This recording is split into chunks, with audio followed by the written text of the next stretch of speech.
Baik, kita bincang dengan Profesor Satya Arinanto, Guru Besar Hukum Tata Negara dan Hak Asasi Manusia, Fakultas Hukum Universitas Indonesia. Selamat sore, Prof. Ya, selamat sore. Iya, kita mengenai buku mendadak online yang dituliskan oleh Prof. Satya di sini, gambarnya luar biasa sekali, sudah dengan banyak gadget di depannya. Mungkin bisa diceritakan sedikit, Prof, bagaimana kegiatan akademik dan riset dilakukan di awal-awal masa pandemi COVID-19 ini, Prof. Silakan. Ya, kebetulan memang saya sendiri selama ini memang sudah sehari-hari banyak melakukan kegiatan akademik dan riset melalui komputer. Ya, memang saya bikin di rumah ini paling tidak wifi-nya kuat lah. Biasanya dulu kalau putri-putri saya sedang di rumah, ya mereka itu download film, download macam-macam. Jadi kan memang mau nggak mau harus punya wifi yang kuat. Nah, sekarang mereka tidak ada di rumah, ya saya pakai sendirilah, hampir cuma berdua aja sama istri saya wifi ini. Jadi jadi di rumah sudah ada, tinggal komputernya. Nah, komputer kebetulan juga saya pakai yang lumayan lah, yang besar ini. Waktu ada seminar dulu di Amerika, saya beli karena waktu itu di Indonesia nggak ada barang, jadi saya gotong aja gitu. Di sana kan barangnya banyak langsung dari perusahaannya ya gitu. Jadi dan lebih murah jelas gitu saya bawa. Jadi sehari-hari saya pakai ini. Nah, begitu ada pengumuman harus working from home, waktu itu saya baca di Fakultas Hukum itu ada arahan supaya kita mengikuti pelatihan lah begitu. Langsung saya ikut pelatihan keesokan hari, saya ingat saya itu hari Selasa. Pengumumannya hari Senin kalau waktu itu. 14 Maret kalau nggak salah. Terus 15 Maret itu langsung latihan. Itu pakai fasilitas yang ada di UI. Tapi ternyata waktu latihan itu yang ikut hanya sekitar 40-an orang dosen, tapi itu lama lemotnya itu, prosesnya itu berlarut-larut, jadi sering hang segala macam. Itu saya udah mulai berpikir, wah ini apa bisa kuliah online seperti ini, saya nggak kebayang deh, gitu. Terus habis itu besoknya lagi saya ikut pelatihan lagi di PTS ya, suatu PTS. Itu dia pakai Google Teams. Ya. Terus ada lagi latihan lagi Google Meet gitu. Macam-macam itu saya catat satu-satu. Wah, bisa lupa ini cara loginnya aja udah susah gitu saya pikir. Terus saya waktu pelatihan yang di UI sebelumnya itu diajarkan dua. Jadi yang punya UI sama yang Zoom gitu. Saya lihat-lihat yang Zoom ini simple, saya pikir begitu. Tapi katanya harus bayar gitu. Ya sudahlah, saya pikir karena untuk kuliah waktu itu bayar aja. Dan saya lihat tidak begitu mahal untuk yang 1 tahun begitulah. Jadi akhirnya beli itu, terus dari berbagai program yang latihkan kepada kami, ya terus terang paling mudah itu Zoom itu. Akhirnya saya hari Selasa malam itu sudah kuliah pakai Zoom gitu, padahal baru selesai pelatihan itu Selasa siang, terus Selasa sore saya beli Zoom itu. Langsung deh, udah praktek aja deh. Ternyata tidak sulit ya, sejak hari itu langsung, karena saya lumayan menangani kelas yang tidak sedikit di Fakultas Hukum ya, karena saya termasuk guru besar yang hadir, yang bukan hanya nama aja gitu. Jadi ya saya ada kewajiban S2, S3, S1 begitu. Jadi sangat menolong lah. Ya tentunya juga untuk riset. Dan kemudian sebelum ini memang saya dulu sudah menjadi pembicara di berbagai seminar jauh sebelum ada webinar. Nah, begitu pola jarak jauh ini atau online ini, mereka mengubah pola jadi webinar. Nah, itu tetap aja undangan hampir 1 minggu itu 1-2 kali bicara di webinar begitu. Di berbagai lembaga lah. Jadi itu pengalamannya. Kalau penelitian juga pernah.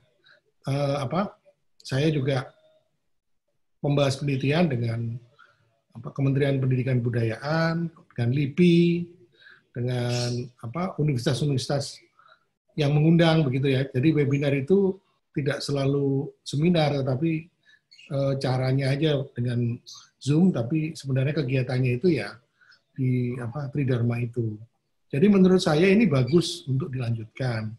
Cuma memang kalau dalam rangka evaluasi kepada para mahasiswa, ini yang harus dicari mekanismenya ya. Karena misalnya saya menemukan itu di dalam jawaban-jawaban ujian yang dilakukan secara online, itu terjadi copy paste gitu. Jadi saya lihat itu, misalnya kita kasih ujian 5 soal.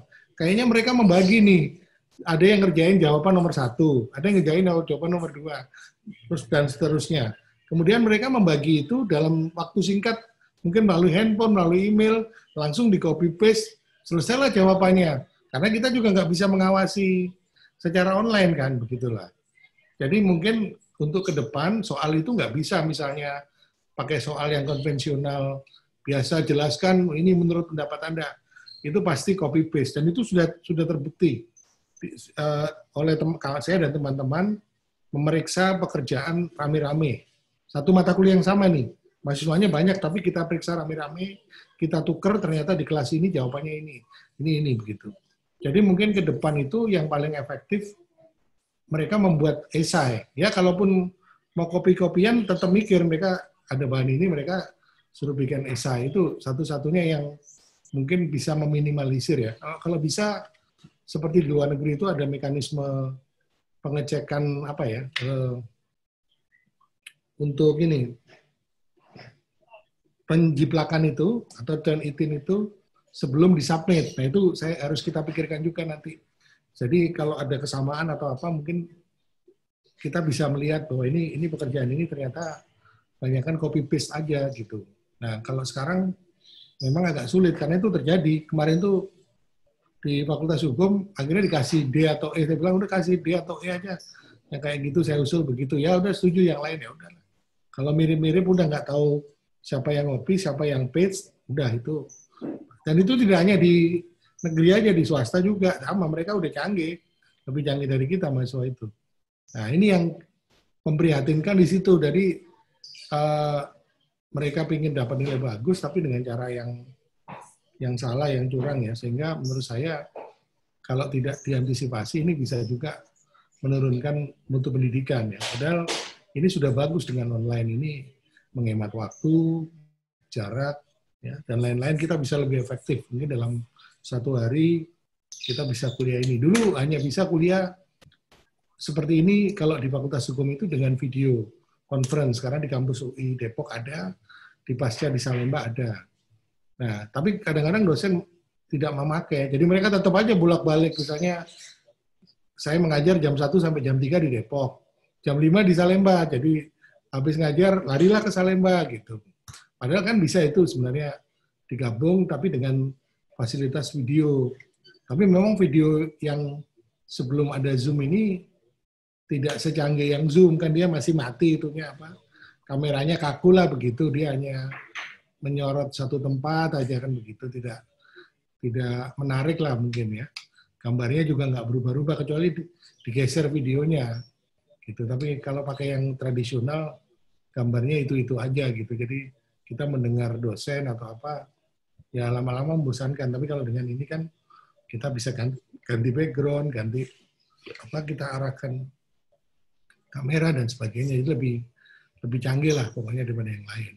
Jadi ya memang ke depan pengalaman ini sih banyak yang bisa kita pelajari, termasuk mungkin untuk UI sendiri memang harus meningkatkan apanya ya, mungkin apa bandwidth-nya atau apa ya, sehingga bisa cepat itu. Di beberapa kampus itu dia pakai Google Teams, itu ya ada yang lumayan sih. Jadi semuanya pakai Google Teams. Kita dengan memasukkan nama atau kode mata kuliah kita, langsung muncul semua itu nama mahasiswa yang udah enroll ke mata kuliah kita, ada 40-50 orang. Tapi kalau di UI mungkin belum apa ya, atau sudah. Saya belum nyoba soalnya. Jadi dengan memasukkan call number, nama mata kuliah kita, terus langsung muncul nama siswanya, udah otomatis muncul sendiri. Gitu. Nah itu mungkin lebih bagus karena sebenarnya fasilitasnya ada. Tapi kalau hanya yang simpel-simpel untuk presentasi apa, seperti PowerPoint apa saya kira ya paling simpel sih buat saya dengan Zoom ini. Memang waktu itu sempat ada muncul isu mengenai keamanan ya, tapi buat saya kan kita kan buat kuliah, jadi kalaupun ada orang yang misalnya meretas untuk pengen tahu isi kuliah ya nggak apa-apa. Ini kan didengarkan oleh siapa aja nggak apa-apa saya pikir. Ya. Kemudian juga yang lain-lain. Memang mahasiswa saya minta mengganti merek handphone atau merek komputer yang muncul menjadi nama. Saya bilang ini tata krama internasional. Nanti kalau dia dalam praktek kerja, nah dia harus udah tahu itu mengganti nama dan sebagainya. Nah itu ada yang susah banget dikasih tahu, itu yang di swasta.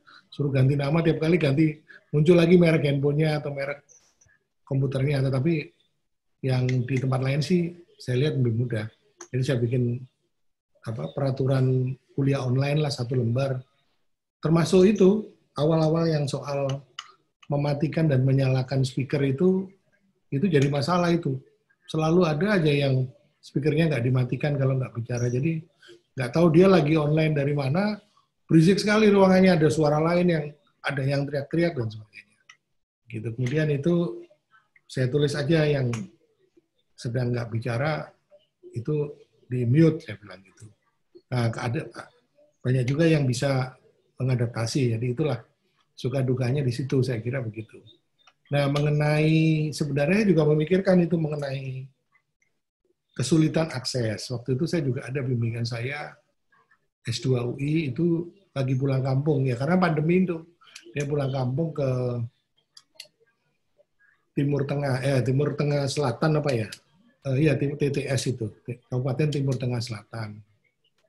Terus dia bilang, wah maaf Prof, saya suaranya nggak jelas ya, iya gini. Terus saya dapat info dari teman di Telkom, katanya di setiap ibu kota kecamatan di seluruh Indonesia itu ada counter gitu ya, yang namanya Wi-Fi Corner. Nah, Wi-Fi Corner itu dia menjual voucher internet mulai dari harga Rp5.000 katanya. Nah, jadi mahasiswa yang kesulitan akses itu dia harus datang ke kantor Telkom yang di ibu kota kecamatan itu. Nah, begitu dia datang ke sana, dia beli voucher 5.000, itu bisa untuk internet unlimited 24 jam. Nah, jadi saya bilang, sebenarnya kamu kan nggak sulit kan? Ya paling dari rumah ke kantor Telkom ibu kota kecamatan kan. Kalau tiap kecamatan kan nggak gede itu, maksudnya ruang jaraknya lah paling kalau di kampung 15-20 menit lah paling jauh. Dari rumah ke ibu kota kecamatan ke tempat Telkomnya itu. Terus akhirnya mereka ngikut itu. Ternyata bisa ya, alhamdulillah. Jadi sebenarnya sudah ada itu program Telkom yang selama ini mungkin diklaim oleh sebagian orang bahwa itu menyulitkan untuk belajar secara online. Nah, itu sudah saya sampaikan juga pada pihak pemerintah. Waktu itu mereka rapat antara Wakil Presiden dengan jajaran Telkom dan Kemendikbud. Itu sudah diantisipasi nih, daerah-daerah mana yang kurang sinyalnya. Nah, mungkin diantisipasi dengan itu tadi, dibantu membeli pulsa Rp5.000 itu 24 jam. Jadi mungkin salah satu caranya ya, ada beberapa PTS itu yang mengubah kuliah ke Sabtu Minggu. Nah, memang dulu kan kita permasalahkan kok kuliah Sabtu Minggu. Tapi kalau dia Sabtu Minggu itu, dia cuma butuh beli internet, paket itu 5.000, 10.000, buat 2 hari kali 24 jam. Ya, 2 kali 24 jam itu. Kan murah, 10.000, kuliahnya dapat mata kuliah seminggu. Ya, tapi materinya tidak ada, sulit dia untuk nangkap begitu. Kan tidak mahal. Nah, itu kalau yang sistem prabayar seperti itu kira-kira. Kalau yang pasca bayar kan memang paling kuotanya yang turun gitu aja. Kalau kita pakai terus, kita bayar langganan, kuota kita turun kan gitu. Tapi kan tidak internet aja kan, kalau di rumah kan biasanya sekalian TV kan, TV berlangganan. Gitu. Nah itu saya lihat beberapa suka duka. Tapi ini saya pikir ini kan masih peralihan lah. Jadi mungkin orang juga kaget pertama kali. Sekarang harus punya gadget misalnya ya, walaupun yang sederhana. Tapi nanti saya yakin kesulitan ini akan terlewati lah setelah berapa tahun, dan mungkin ya akan mengubah pola perkuliahan kita. Saya sendiri sebenarnya sudah beberapa tahun terakhir itu dihubungi beberapa pengajar law school dari Amerika untuk bekerja sama online teaching. Tapi waktu itu saya nggak pikirkan, dia pinginnya dengan UI. Saya bilang, ya kamu tulis surat ke rektor, saya bilang. Saya nggak punya kewenangan, saya bilang.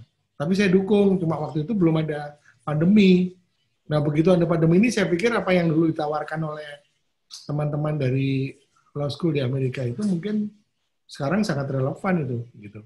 Dengan online teaching itu, gitu dia lebih murah, mungkin lebih menghemat biaya, waktu juga, jarak juga, dan mempermudah. Nah, itu cuma itu saja kesulitannya menegakkan Holiness Code itu, kode etik akademik ya, paper-paper itu kita nggak tahu ya. Itu yang bikin siapa? Nah, ini kekurangan kita dibanding sistem yang di luar negeri begitu. Mungkin ya itulah satu-satunya kita harus segera mengaktifkan pelacakan untuk mengetahui berapa persen dia melakukan penjiplakan dari sumber lain itu. Itu salah satu untuk meminimalisir kekurangan yang mungkin muncul. Dan ini sudah muncul kekurangan yang tadi yang saya bilang itu sudah terjadi. Bahwa mereka itu ujiannya itu pakai 2 handphone kayak di teman-teman kita di kedokteran itu nggak boleh buka apapun dari kiri dari itu kita pakai HP terus kemudian pakai laptopnya disorot dari 2 ini dan dipastikan nggak boleh nyontek gitu loh, Prof. Itu berjalan nggak? Bisa nggak kalau gimana kita ngontrolnya? Kan kita dari sini, kita dari rumah atau dari satu tempat. Mereka mengerjakan di rumah masing-masing. Di depan itu ada buku aja kita nggak tahu. Misalnya kita close book, di depannya dibuka buku, kan nggak kelihatan dari kita buka bukunya. Harus dipastikan gitu loh. Iya, ya kayaknya harus open book, udah. Sistemnya nggak bisa close book, nggak bisa, kontrolnya nggak bisa. Sudah open pun, kan open itu udah mudah, tinggal dia kerjakanlah. Dia buka buku boleh, tapi itu pun dia nggak yakin jawaban, dia copy paste dari teman-teman. Mudah sekali di-share, mereka bikin grup WA, jawaban nomor 1 ini di-upload, jawaban nomor 2 di-upload, 3 di-upload begitu. Makanya saya bingung, yang biasanya saya tanya, jawab aja susah, ini nggak ngerjakan soal cepet terus panjang-panjang lagi. Gitu jawabannya. Wah, tapi benar jawabannya, cuma itu jawaban hasil diskusi gitu loh. Bukan yang kita pengennya kan kemampuan individunya bagaimana gitu. Nah, itu sudah terjadi di Fakultas Hukum. Dari kemarin teman-teman itu sepakat itu dikasih nilai D yang sudah tingkat kemiripannya sudah terlalu tinggi gitu. Nah, itu membutuhkan dosen yang membaca itu 1 orang untuk 1 kelas, mungkin dibaca 1 orang, nah dia bisa tahu, oh ini ya sama dengan yang tadi. Saya juga sering ketemu loh, ini kok sama yang ini ya gitu. Dia samain gitu. Bisa persis, dia udah nggak ngedit lagi, udah langsung copy paste saja, yakin gitu. Nah udah, karena kita bisa waktu kita beri waktu ujiannya kan juga terbatas. Tapi maksudnya kan terbatas, maksudnya kan dalam waktu yang efektif dia bisa menjawab dengan benar, bukan untuk mengcopy paste terus dia nggak sempat periksa kan begitu. Itu yang jadi prihatin itu sekarang begini. Makanya saya lagi memikirkan semester depan ini mungkin harus diubah kalau pakai ujian. Saya mau kalau nggak banyak mahasiswanya saya mau full paper aja. Udah presentasi sama bikin makalah, presentasi, diskusi, udah.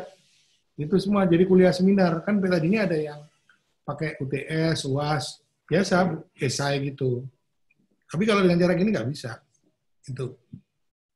Dulu yang jadi momok itu, misalnya di Fakultas Hukum itu ada mata kuliah dulu yang seperti anak SD SMP gitu. Soalnya pakai titik-titik, bayangin. Jadi kalau nggak kita hafal mati, nggak bisa ngisi titik-titik gitu.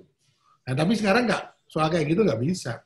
Orang-orang dia tinggal titik-titik, tinggal buka buku. Nah kan berarti kan kita harus memikirkan metode didaktik lagi untuk bagaimana idealnya ini untuk pendidikan di era online ini begitu. cara metode, soal, dan lain-lain begitu. Supaya penilaiannya objektif. Gitu. Mungkin akan ada teknologi-teknologi baru dan mungkin juga kita bisa lihat diskusikan best practice-nya dari teman-teman lain ya, Prof. Karena kita itu ada pakai dua komputer, kemudian soalnya ubah-ubah, setiap orang soalnya beda. Gitu.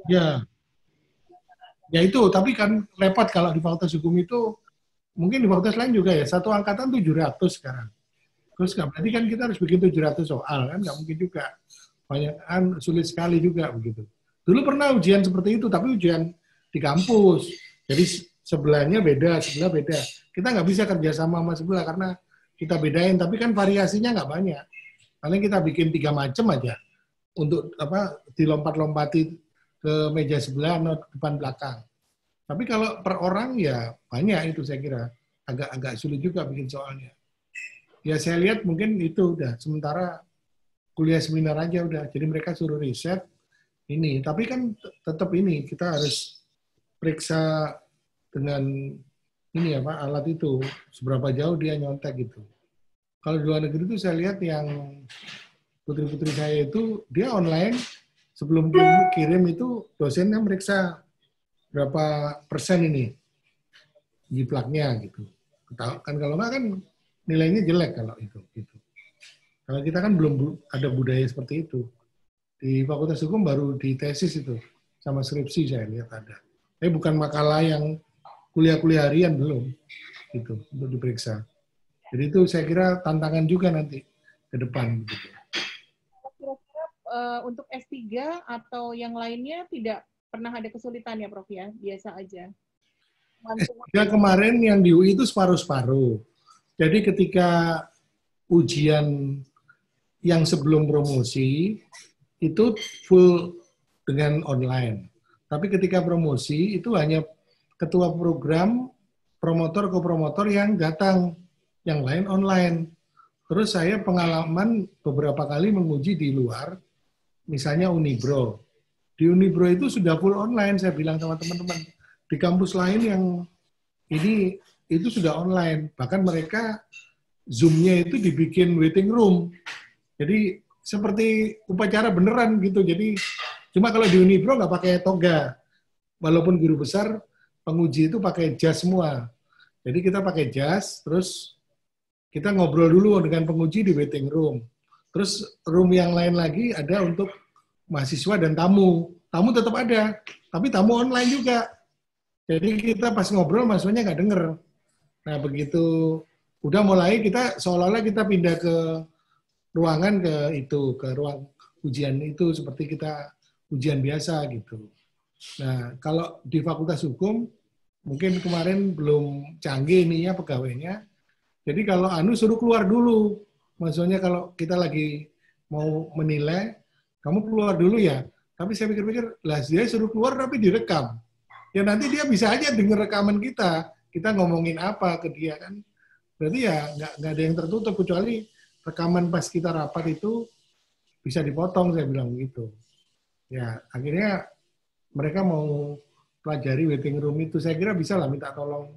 Yang canggih-canggih kan banyak itu mahasiswa yang di pusat studi hukum dan teknologi ada. Selama ini mereka yang menolong itu kalau kita ada kesulitan itu. Jadi pakai waiting room. Jadi kita ngobrol dulu, nanti pindah ke ruang sebelah. Gitu itu di tempat lain. Jadi kalau di tempat lain semua saya lihat sudah online full semua. Jadi nggak ada promosi pun tidak ada yang datang ke kampus. Ya. Bersama mahasiswa. Bagaimana? Sorry, nggak dengar. Bersama mahasiswa gimana penelitian? Oh, penelitian. Ini lagi jalan. Yang Hibah Riset saya kebetulan ya.